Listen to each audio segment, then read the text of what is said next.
Hello यार, इसको दोबारा इधर हुआ तो मैं दुकान से ये लास्ट, क्योंकि आपको पहले बताया नहीं था उस टाइम, पिछले दफ़ा हम उधर से गुजर गए थे।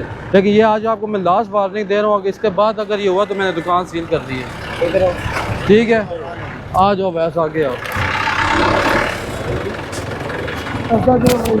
इधर से बाहर चलते हैं। ये बता दिया इसको, ये मुर्गे उठाएं भाई इसके, अब ऐसे इसको बोलो उठाए ये। अच्छा,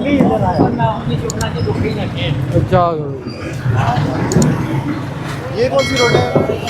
ये 4 नंबर चुंगी बाद जो चौक है वहाँ पे निकलेगी जी।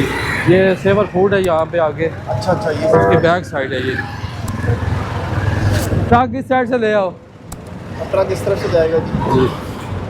यहाँ से देखते हैं क्या सिचुएशन होती है।